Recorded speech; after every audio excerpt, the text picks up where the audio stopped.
Hello there, every pony. This is Mark, aka the Wolf Pony here, and this is my top 12 episodes of MLP Season 3 in my opinion. When it comes to the third season, it's a mixed bag. Some think it's atrocious and doesn't live up to their expectations, while others who think Celestia as their god thinks it's the best. I'm on the latter of this as well. It's not bad, it doesn't have that much memorable episodes. Now this is gonna be different, as since this season is short, I decided to combine my list of best and worst, starting from my most hated to my most beloved episode of the season. So let's get started, shall we? Yes, I do. It fills my heart with sunshine all the while. Yes, it does. Number 12. All I really Just for sidekicks. This has to be one of the worst episodes I have ever seen in Season 3! My god, Corey, this shows you at your worst, and it's sad because I was expecting something better like you did in Sleepless in Ponyville, but that is too much to ask. The biggest problem I have with this is how Spike is written in this. I can see the idea they are going for at the beginning, but then it just became a side thing as the real plot is to catch Angel. Not to mention the CNC is just added there for the plot to move on. The thing is that I was expecting a story of how being selfish and focused on one thing while ignoring everybody else could have been a good plot and tells a lesson on how this could have ended badly. But no, instead we get the worst way to represent Spike. Plus Angel's really fucking horrible on this one. If I had the chance, I would kill that bunny and eat it raw like the wolf I am. Plus this episode connects with the next one on the list, and boy is this a wasted chance of good storytelling. It just feels like a sitcom and a bad one at that.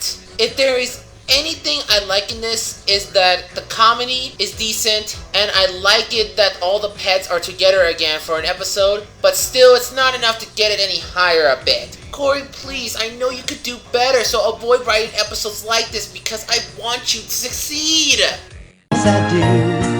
It fills my heart with sunshine all the Number while. 11.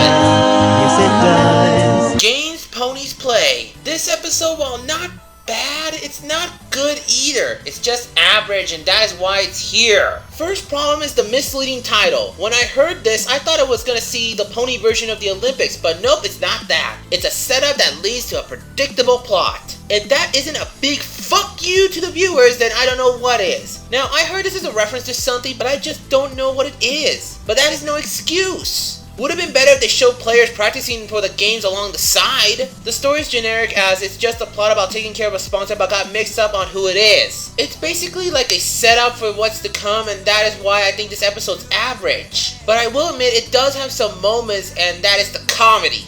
I really like the comedy here, from Pinkie Pie screaming YES! To Rainbow Dash getting smacked on the glass on the window.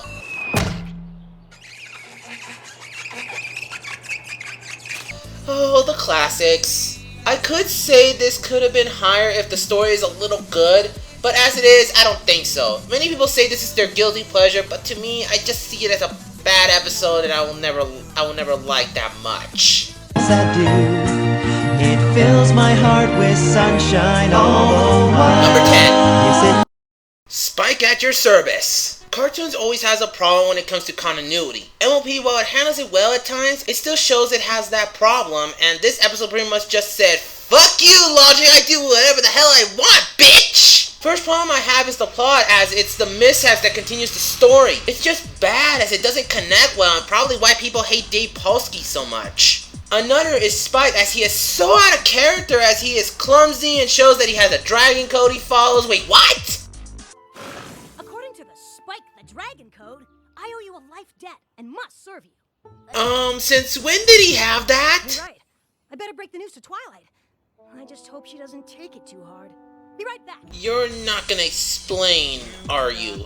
Saved my life from horrible dragon-eating timberwolves.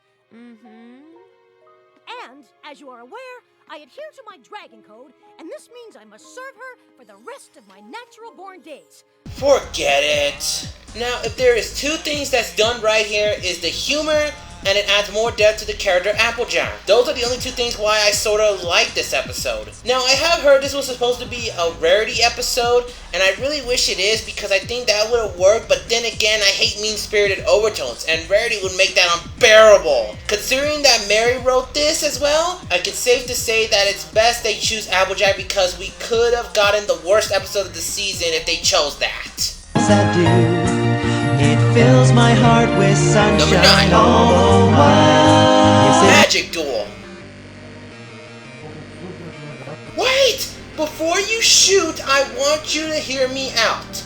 I like this episode, but it's not without its issues. First, I really like the pace of this episode as it keeps the story moving very reasonably. It shows a lot of Twilight's character development, and I love that Sakura became her mentor, which I think is a reference to Star Wars, which is awesome! Plus, Trixie came back, and she is just as awesome as she is in Ghostbusters, only except this episode's not fucking horrible. Now, you may be asking why is it so low here? Well, it's because of the humor, the ending, and the tone of this episode. You see, two YouTubers, Golden Fox and Skunk, pointed out that the humor ruins their enjoyment of this episode, and I agree, as the humor, while funny, it gets in the way, making the tone goofy, which is sad because in the beginning it shows it's getting real, but it didn't do that.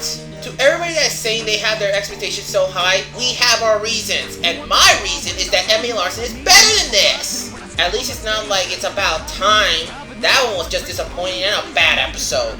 Plus, the way they redeemed Trixie is just so forced. Something that should have been added a little more, but I hope Season 4 can fix that. So overall, while this episode is good, it's disappointing, which is why it's not high on the list. yes, I do.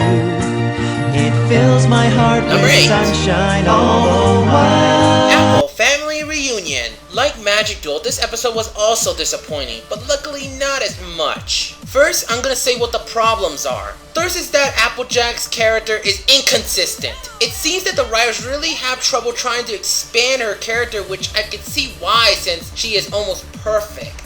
Her struggling to host the reunion just doesn't seem right. Second, and the biggest issue, is that it never shows much of what the family are. It would have been so nice to know a bit more of the other family members, but we didn't got that. Way to go, Cindy! The things that I like in this episode is that we see the family again from Season 1, and it shows some new ones in there as well. Plus, Babs is back, showing some continuity. Also, the song kicks ass! Oh, grab your partner, here we go. Raise this barn, 1, 2, 3, 4. Together we can raise this barn, 1, 2, 3, 4. Slats of wood come up. I don't care what others say, it's a good damn song! So overall, while disappointing, it has something in there I like to keep at this spot. Yes, I do. It fills my heart 7. with sunshine all the while. One Bad Apple. This episode had a lot of mixed reaction when it comes to the viewers and the popular brony YouTubers that I follow. At least it's better at telling a message about bullying than in Griffin the Brush Off. There, I said it! One thing I like about this episode is the new character Babs. I don't know why, but I really think there is something interesting about her that the writers will show later in Season 4, and I love that accent. More like the cutie mark crybabies.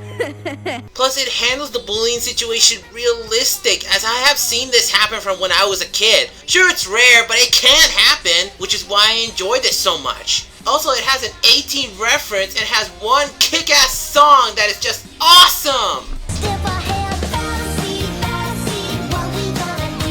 Got a goalie on our tail, got a high, we gotta fail.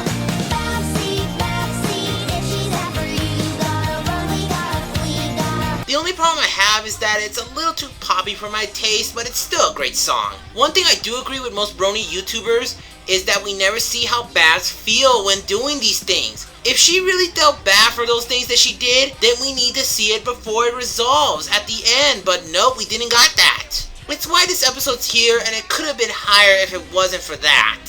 So overall, this is a good CMC episode and one that didn't pull my hair out unlike some other episode. Well, we're in the top 6, everyone, so join me next time when I show you my 6 most favorite episodes of Season 3. So tell me, what is your order of the Season 3, if you like it at all, that is. Follow me on Twitter, and also if you want to know what I'm up in the future, also follow me on Tumblr. That's where I'll post all my scripts. And if you want to talk to me, come at Mall or at Hummingbird. The links will be at the About section.